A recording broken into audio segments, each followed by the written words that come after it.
What's going on? Welcome back to Off the Links. And we got a little switch up today. I'm actually the guest host. And now we got my man AC sitting in the hot seat. Come on. So we're going to jump right into it. And I'm going to let you guys know. First question, we're going to ask this guy, what is something you're learning? It's kind of hard, bro. Like, can we restart? What's something you're learning right now that's changing how you move as a man and as a father? For me, man, I think it's navigating, helping my son work through his emotions. Absolutely. Avon's only 3.5, so understanding that his prefrontal cortex isn't fully developed and is actually very much under construction. It takes me back when I cross a line when he's, having a tantrum or he's not feeling good or he's having big emotions, and I have to take a step back and I'm like, he doesn't understand this. His emotions are dysregulated and he's in fight or flight mode.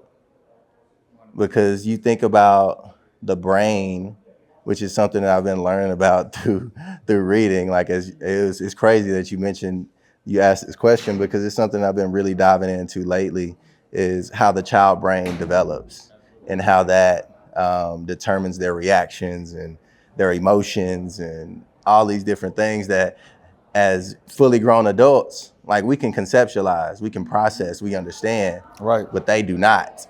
And I have to pull myself back when things are too big and it seems like things are out of control, because in some parts of his brain, things are out of control.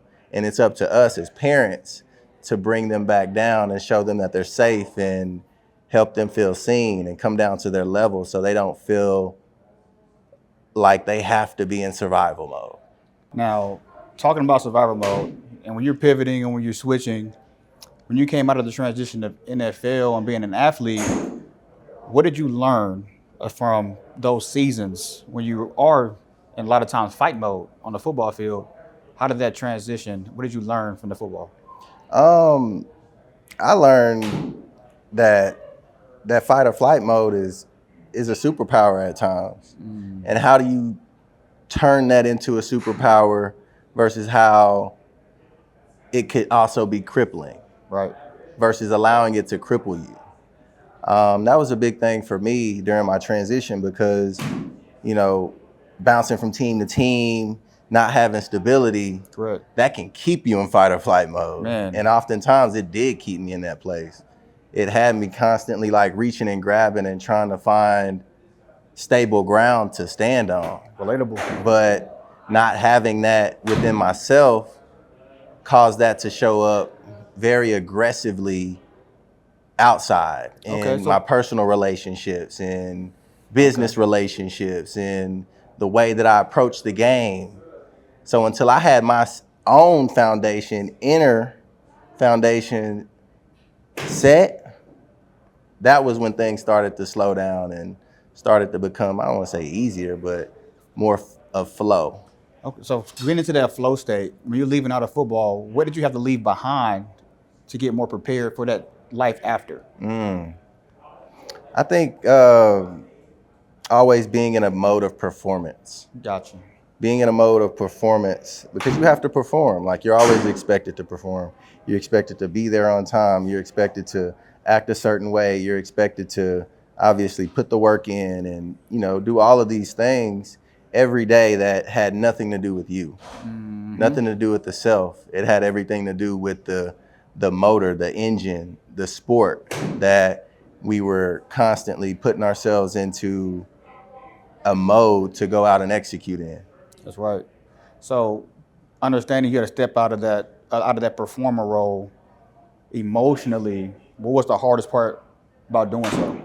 The hardest part about getting out of that performance mode is the uncomfortable part of just being. Yeah. Like, not going towards an objective, not being at somewhere at a specific time, not having to, look through a playbook and learn plays, not having to travel or worry about, getting cut or whether your name gonna get called, not having to worry about injuries. 100%. Like all of these different things that are in the back of your mind or at the front of your mind. That's right. No, Pretty much at the front, because most of the time it's at the front. Oh, yeah. Because once you wake up in the morning, like, and you on that bubble or you not like one of the main guys, Oh, yeah. you never know when that Reaper gonna call you. When you walk into the building, what's going to happen that day? Exactly, because you right there never with you. know. Yeah. So, being able to get out of that like state of being and finally go to a place of stillness, like that was the hard thing, because it's real loud when it's quiet. Oh, man. So now that you're able to find that peace and you can find that stillness, who's AC without football? Man, AC without football is a father. Yeah. But before AC was a father, I was a man trying to figure it out. A man trying to find his way. A man trying to find out who he was. And until I sat in stillness and went through my journey of plant medicine and meditation and reading and just the work, that is when I figured out who I really was. And I just am, bro. Like I'm whatever I want to be. So I don't identify as anything. I just am. What is they call? What do they call? Unapologetically AC. Yeah, I just am. Like, and then I can put whatever I want at the end of it, because whatever I want in life, I know I can go and get it because I know the process. That's right. And it's a daily process. It's not something that you just wake up and you just magically have. Absolutely. So when you say that, I mean, that makes me think immediately to something that you've definitely learned playing sports. So what does that discipline look like for you now? How do you continue to show up every day and be you? Process is everything. And this was shortly after I got released from Chicago in 2023. You seen the Hard Knocks thing, but that was when I was starting to like tailor my own process to me. Right. So the sound bowls, the meditation, the reading, the cooking, the juicing, the cleansing, the fasting. Yeah. Oh yeah. So how I keep myself ready and how my process looks today, I wake up every morning, I read, I write, and I meditate before I do anything. Yes, and sir. then I talk to my son. And then I go outside and I touch grass and see the sun. And, that is my routine. And having that be consistent keeps me stabilized as I start my days. And when you say finding that peace, you talked about having that routine, would you say that is what helps you keep locked in? Or is that something that's separate or an addition to the locked in process? It's in addition to, for sure. Like that is about 90% of my days. Yeah. Like there's some days where I don't do the entire process and, I still thrive in my days. Find that balance. Yeah, I still thrive in my days because it's like, it's all about balance. Like you said, it's all about balance. Like some days you want to wake up and you go work 110%. Some days you want to wake up and you go work 80%. Yeah. That's like very much so listening to your body. Like yeah. You don't want to overtrain in a sense. At all. You wanna be as optimal as possible. And however optimal is that day is what it is. Absolutely. And you said as far as, you got your days where you meditate, you have your process, and then you have days where you take a step back and you be you. You find what makes the most sense for AC that day. Right. So in those moments though, when things get difficult and things may get loud, how do you reset? How do you recalibrate? Like I said, meditation. I sit in stillness. I'll go outside and I'll just think about it.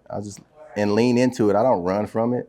Like I acknowledge it. I address whatever it is, whether it's something in my relationship or whether it's something that's stressing me out as a parent, because being a parent ain't easy. No, absolutely not. Being a parent ain't easy. Absolutely It take not. a lot of sacrifice and it take a lot of patience. And I think being able to sit in those moments and realize that, hey, like this moment isn't going to be here forever. There's something in this moment that I can learn from. Yeah, What is that?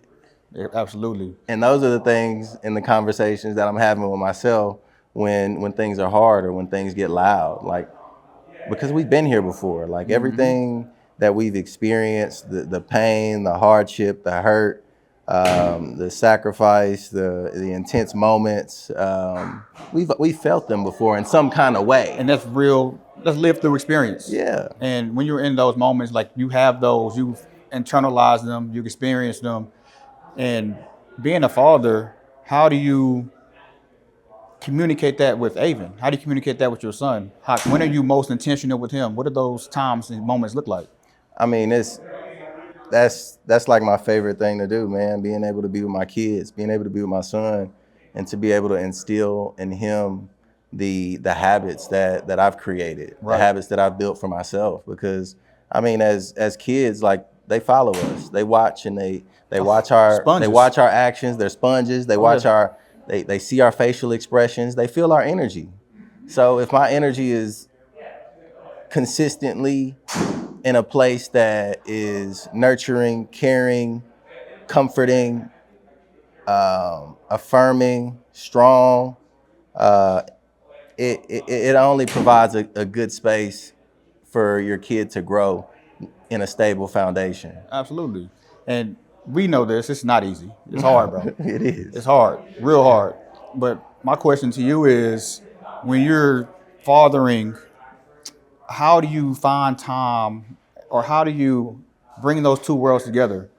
How do you build a business, build yourself, but also build this relationship and build a person? Yeah. Two now.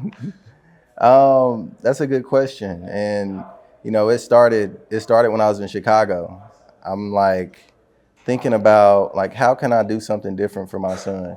Like, how can I establish like how a man is supposed to move?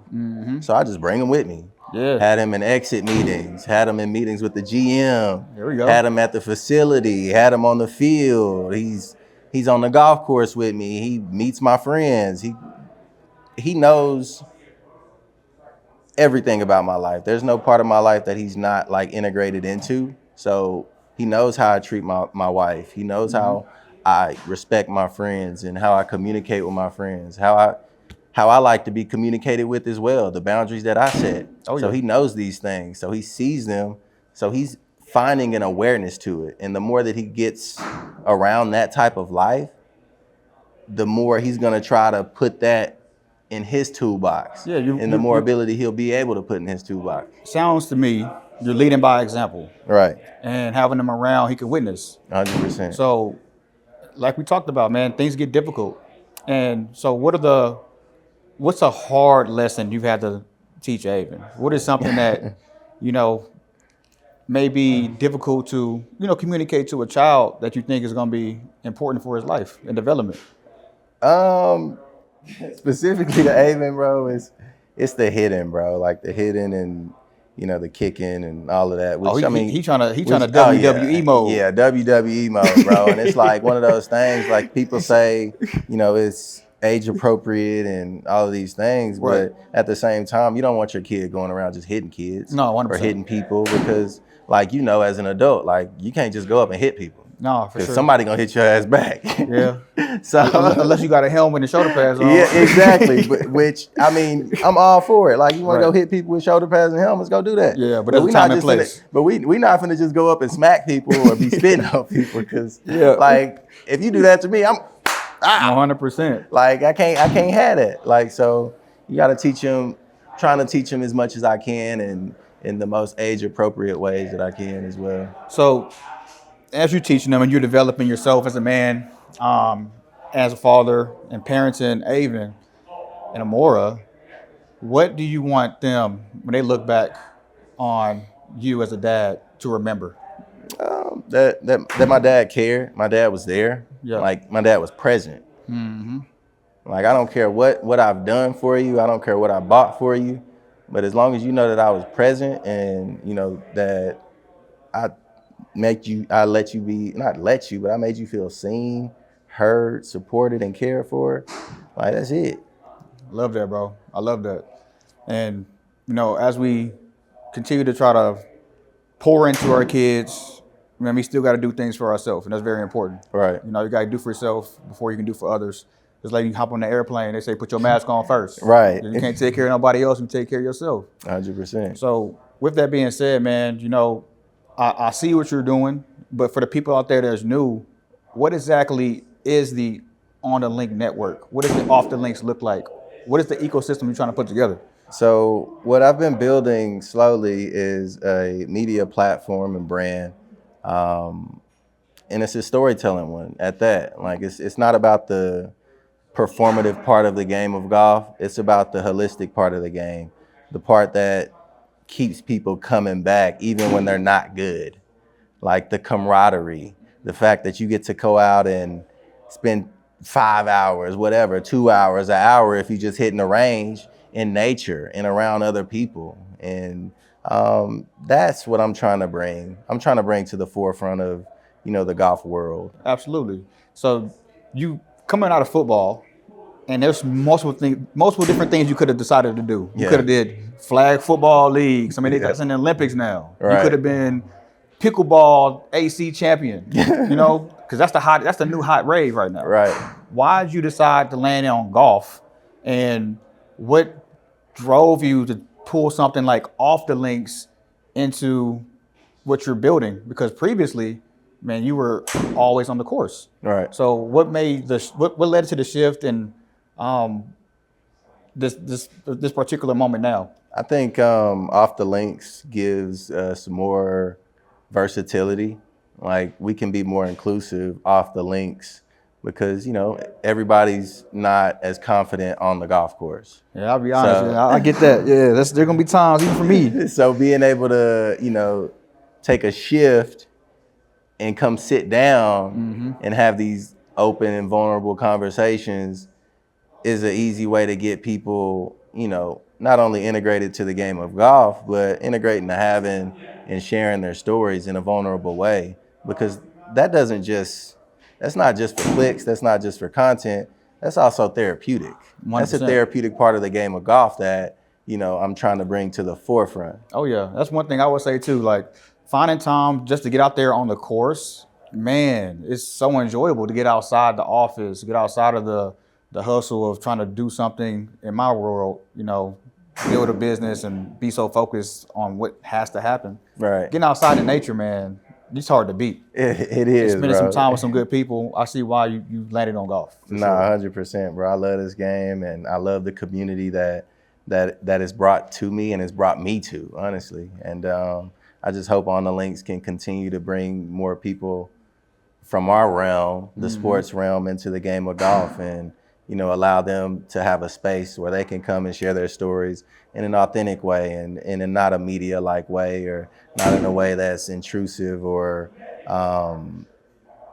a way that people can use against them. Because at the end of the day, like, we're all a brand. Oh yeah.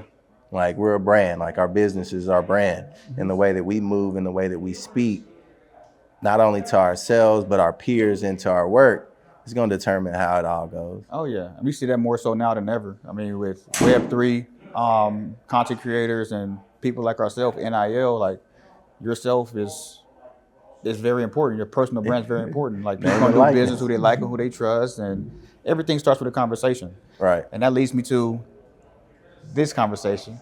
It's your turn for the hot seat. Oh man. So we have 6 rapid fire questions that I'm gonna run off to you right now. So you ready? Yeah, I'm ready. All right. Number 1, a habit you swear by. Meditation. Something you are currently unlearning. Unlearning. Dang, that's a hard one. Dang, that's a tough question. I'm not gonna lie. Unlearning. Unlearning how to co-parent. There you go. Now, number 3, one thing fatherhood is teaching you right now. I think fatherhood is gonna forever be teaching me patience. Like when Amen. You think you're patient, You can get more patient, I promise. Your go-to reset when lives get loud. Meditation, journaling. One word that describes the season of your life. Transcendence. Ooh, I like that.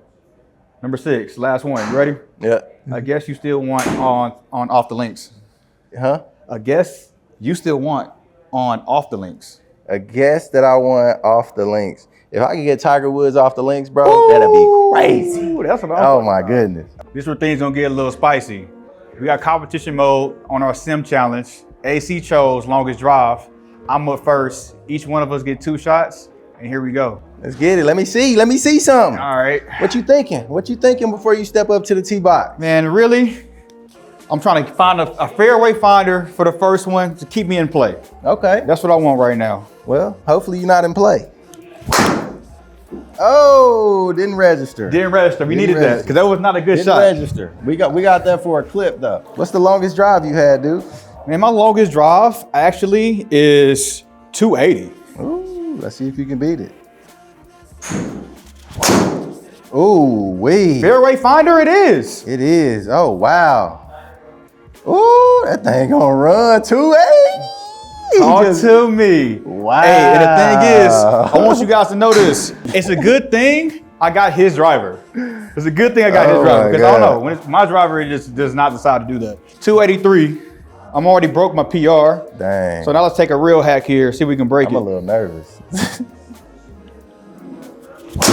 Oh, wait, that's going Hey, 300. I think it's my driver now, y'all. That's going 300. I think it's my driver now, y'all. Oh my I think it's my driver now. gosh. Get the 3. Let's go. Man, y'all see that up there? Hey, good shit. Hey, man. Hey, I'm sorry, dog. Hey, the bar is set high right now. The bar is set. I don't even know. I might not be able to jump up there. Man, you already know, man. What you thinking about? Swing, I man. hope you ain't thinking about 300. You better stay focused, my guy. Come on, man.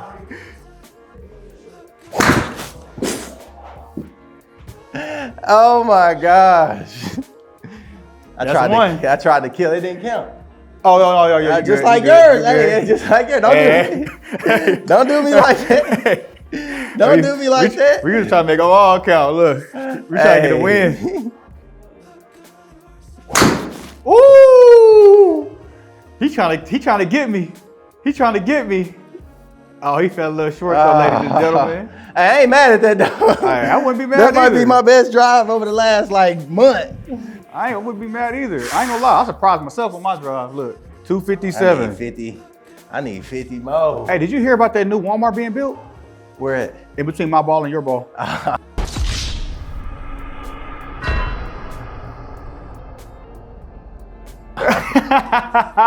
Got him. I can't even swing, man. Palms are sweaty right now. Mully. We ain't gonna say it, but this is the. Dang. Mully. Hey, Come on, man. I think I see where you're placing it. It's like kind of, oh, it counted though.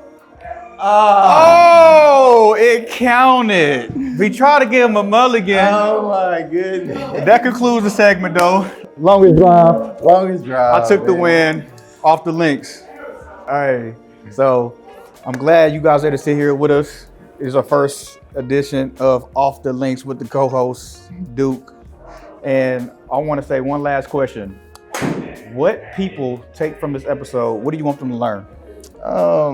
It's a process. Everything's a process. Relationships, parenting, business, sports. Yeah. And the more that you put into it, the more you'll get out of it. And results don't show up overnight. It doesn't matter what it is, whether it's content, media, sports, relationships, all of it. Life is a journey. And the more you put into that journey, the more steps you take into that journey, the further you get. Man, So thank you. Thank love you for that. having me. Well, where can they find you, though? And you can find me on the links on the gram, on Spotify, on TikTok, and Adrian Colbert on Instagram and X. Perfect, man. Appreciate y'all. Thank you. If y'all got something from this episode, please like, comment, share, tap in with my man AC. Go and find all the different co-hosts. all the different guests. We love to connect and build off the links. Peace.